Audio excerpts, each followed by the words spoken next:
અમદાવાદ ખાતે આવનારી ભગવાન જગન્નાથજીની રથયાત્રાના પૂર્વે જગન્નાથ મંદિરથી મોસાળ એટલે કે સરસપુર સુધી ક્રાઇમ બ્રાન્ચ અને અમદાવાદ પોલીસ દ્વારા 1 ફૂટ પેટ્રોલિંગ અને 100 જેટલા બુલેટ સાથેની એક પેટ્રોલિંગનું આયોજન કરવામાં આવ્યું છે, જેમાં પોલીસ સેક્ટર 1 નીરજ બળગુજર, ડીસીપી વિશાખા ડાબરાલ તેમજ સ્થાનિક પોલીસ કર્મચારી ઝોનના તમામ અધિકારીઓ તેમજ પોલીસ જવાનોની ઉપસ્થિતિમાં મંદિરના મહંત દિલીપદાસજી તેમજ ટ્રસ્ટીઓ દ્વારા લીલી ઝંડી બતાવી આ બાઇક પેટ્રોલિંગને પ્રસ્થાન કરાવ્યું હતું।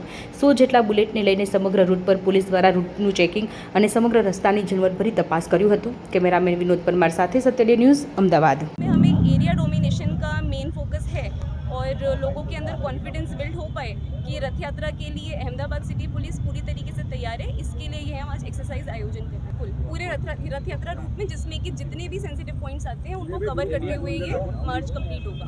इन सभी बाइक्स का हमने प्रॉपर्ली चेक किया है। इसमें सभी जितने जो राइडर्स हैं वो पुलिसकर्मी हैं और हम इसमें हेलमेट का प्रयोग करके पूरा चेकिंग के साथ ही इसको हम शुरू करेंगे। नहीं, ये हमने चेक किया है इसमें, और कोई भी आपत्तिजनक दिखेगा तो हम उसको अपने उसमें रूट मार्च में हम इसको शामिल नहीं होने देंगे। इसमें जोन 3 के 4 पुलिस स्टेशन, जोन 4 के दरियापुर पुलिस स्टेशन और जोन 2 के कारंज और शाहपुर पुलिस स्टेशन का एरिया कवर होगा।